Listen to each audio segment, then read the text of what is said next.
Hello viewers, नमस्कार। Let's crack UPSC CSC के YouTube channel पर आप सभी का स्वागत है। So friends, finally ministry of external affair का रिएक्शन आया है डोनाल्ड ट्रंप के इस वाहियात स्टेटमेंट को लेकर। I am really calling it वाहियात because this time enough is enough and this time India must need to take a strong reaction. Trump can not get away with it. Friends, Trump ने, आपको पता है, India को एक hell hole country कहा था along with China. अब ये हेल होल कंट्री क्या होता है, इसके बारे में बात करेंगे। बट ट्रंप के इस हेल होल स्टेटमेंट के बाद इंडिया यूएस के रिलेशन को एक अगेन रियलिटी चेक मिला that how Trump is constantly bullying, provoking, making unilateral statements against India. MEA से जब पूछा गया कि इस स्टेटमेंट के ऊपर इंडिया का क्या रिएक्शन है, तो इंडिया की तरफ से फाइनली एक रिएक्शन आया जहां पे एमईए ने कहा uninformed, inappropriate and in poor taste. बहुत ही वीक रिएक्शन है मेरे हिसाब से एमईए के द्वारा। एमईए का ये reaction, uninformed, inappropriate and in poor taste, really this was, I was not expecting. Because hell whole एक बहुत ही डेरोगेटरी, बहुत ही नेगेटिव, बहुत ही खराब वर्ड है जो आज मैं आपको बताऊंगा इसका मतलब क्या है। पर देखिए पहले ट्रंप ने क्या किया है। माइकल सैवेज करके एक यूएस के पॉलिटिकल कमेंटेटर एंड पॉडकास्टर हैं। इन्होंने अपने वीडियो में इंडिया और चाइना को हेल होल नेशन कहा। इन्होंने कहा कि ये दो एशियन कंट्री हैं जिनके लोग अमेरिका आकर यहां पर 9वें महीने में बच्चा गिरा देते हैं सो दैट उनके बच्चे को सिटीजनशिप मिल सके। मतलब ये जो दो एशियन कंट्रीज हैं, इंडिया और चाइना, इनका और कोई काम नहीं है। ये लोग अमेरिका आते हैं, किसी तरीके से अमेरिका एंटर कर जाते हैं और एक बच्चे को कर देते हैं यहां पर। और यूएस में क्योंकि बर्थ राइट सिटीजनशिप है, अगर यूएस में आप बर्थ लेते हो तो आपको ऑटोमेटिकली वहां की सिटीजनशिप मिल जाती है। और इसीलिए ये दो एशियन कंट्रीज के लोग, केवल यही काम है, ये लोग आकर यहाँ पर सिटीजनशिप के लिए बच्चे कर देते हैं। और भी बहुत कुछ कहा माइकल सैवेज ने, जिसके बारे में मैं बताऊंगा। और इसी पर्टिकुलर वीडियो को डोनाल्ड ट्रंप ने शेयर कर दिया। इसी पर्टिकुलर वीडियो को without any editing, without any cutting down this propaganda, Trump ने एज इट इज इस वीडियो को ट्वीट कर दिया, जिसकी वजह से इंडिया यूएस के रिलेशन में एक नया प्रॉब्लम यहां पे देखने को नजर आया। अब हेल होल नेशन क्या है, ये कोई ऑफिशियल कॉन्सेप्ट है नहीं, ये कोई एकेडमिक टर्म भी नहीं है। इनफैक्ट ट्रंप ने 2018 में कुछ सिमिलर वर्ड यूज किया था जहां पर उन्होंने कहा था शिट होल कंट्रीज। और वही एक तरीके से अब, क्योंकि शिट होल कंट्री के बाद ट्रम्प ट्रम्प का बहुत ज्यादा क्रिटिसिज्म हुआ था, ग्लोबल बैकलैश हुआ था, तो अब थोड़ा सा सेफ वर्ड यूज करके यहाँ पे, बट दोनों का मीनिंग सेम है, अब वो हेल होल नेशन यूज कर रहे हैं। जो कि बताता है, या जो यूज किया जाता है ये हेल होल नेशन वर्ड ऐसे कंट्रीज के लिए जिन कंट्री में क्रोनिक पॉवर्टी है, इनइक्वालिटी है, इंस्टेबिलिटी है, हाई क्राइम है, करप्शन है, पुअर इंफ्रास्ट्रक्चर है, ह्यूमन राइट्स कंसर्न है। मतलब वो एक ऐसा नेशन है जो रहने लायक नहीं है। जो नेशन इस प्लैनेट के ऊपर एक बहुत बड़ा बर्डन है, जहां पर लोग बारबेरियंस हैं, क्राइम करते हैं, लोग अनपढ़ हैं। राइट, इस तरीके का ये एक नेगेटिव कॉनोटेशन है जो एक बहुत ही अनयूजुअल है कि यूएस के प्रेसिडेंट इंडिया और चाइना जैसे कंट्री के लिए यूज करे। तो ये हेल होल नेशन जो है, इसके यूज करने के बाद really America has crossed all the red line. इस वीडियो में और क्या क्या कहा गया था, a baby here becomes an instant citizen and they bring in their entire family, और चाइना और India hell hole on the planet, की चाइना इंडिया जो है वो प्लैनेट के हेल होल नेशंस हैं।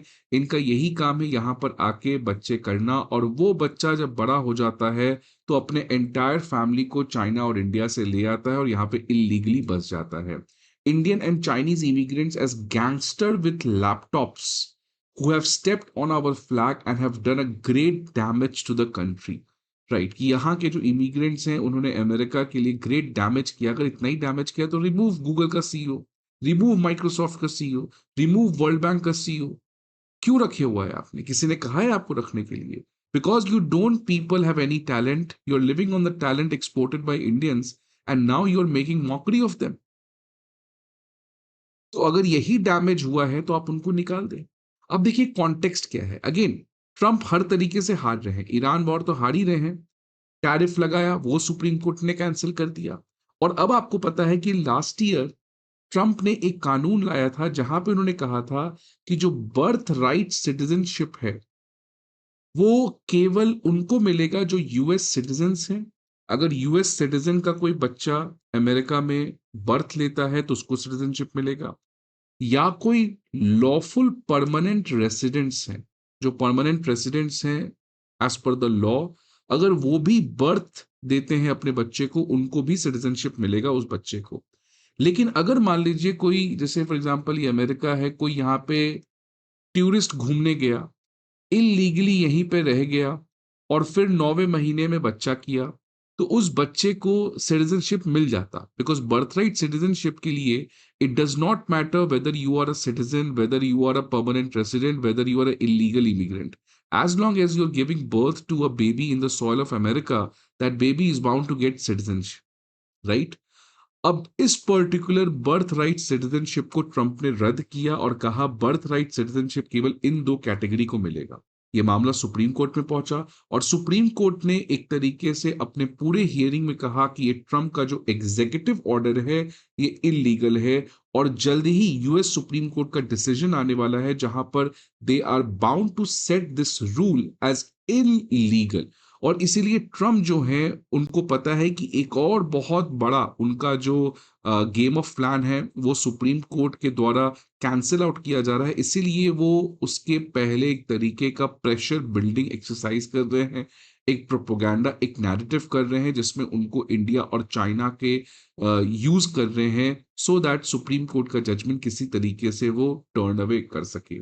ये जिस तरीके का हेल होल नेशन और हमारे इमिग्रेंट्स के ऊपर अटैक है, ये कोई नया अटैक नहीं है। इनफैक्ट ट्रम्प के आने के बाद कॉन्स्टेंटली जो इंडियंस अमेरिकन्स हैं वो वेव ऑफ हेट झेल रहे हैं। अब एमईए का फाइनली रिएक्शन आया है जिसमें उन्होंने कहा है कि ये रिएक्शन, ये जो स्टेटमेंट है ये अनइन्फॉर्म्ड है, इनएप्रोप्रिएट है एंड इन पुअर टेस्ट है। They certainly do not reflect the reality of the India US relation which has long been based on mutual respect and shared interest। अब देखिए outlook ने सही कहा, ये रिस्पॉन्स बहुत ही रिस्ट्रेंट है, ये डरा हुआ रिस्पॉन्स है, राइट? ये रिस्ट्रेंट वाला रिस्पॉन्स है, ये रिस्पॉन्स ऐसा है जहां पर आपको कोई हेल होल नेशन कह रहा है, आपको कोई इतना ज्यादा डेरोगेटरी वर्ड यूज कर रहा है। देखिए ट्रम्प जो है, जो ये स्टेटमेंट दे रहे हैं या जो करना चाहते हैं, ये कोई गलत नहीं। ऑब्वियसली देखिए कोई भी कंट्री इलीगली किसी को घुसने नहीं देगा।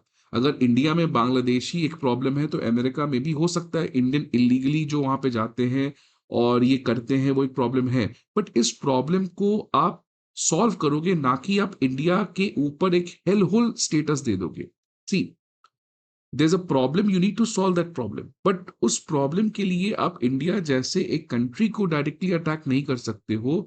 और इतने गंदे तरीके से आप इतने अनप्रोफेशनल अनडिप्लोमेटिक लैंग्वेज में आप इंडिया को hello hole on the planet नहीं कह सकते। तो ये जो रिस्पॉन्स आया है एमईए का द्वारा, ये बहुत ही वीक रिस्पॉन्स है।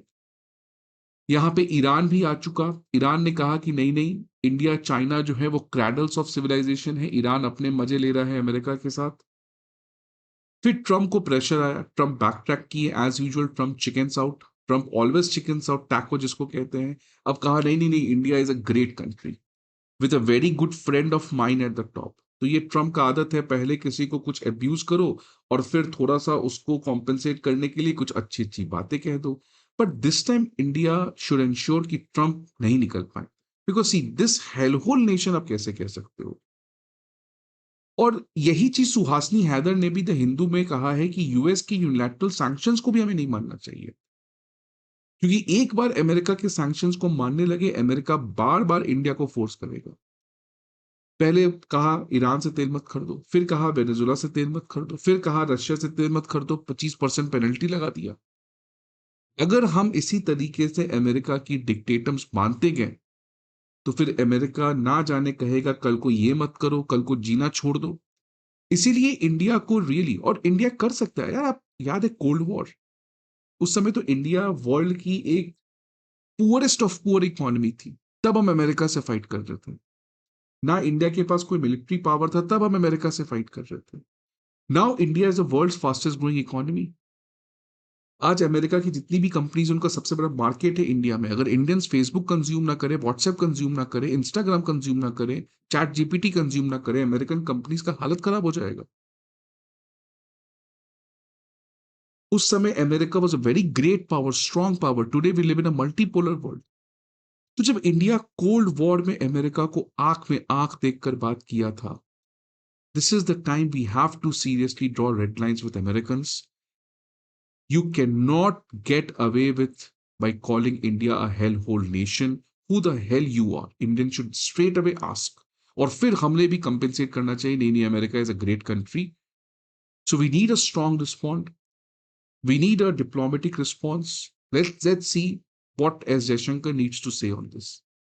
आपको क्या लगता है इंडिया को क्या करना चाहिए? Please let me in the comment box. I hope आपको ये वीडियो अच्छा लगे। See you again some other video. Till then good bye and take care.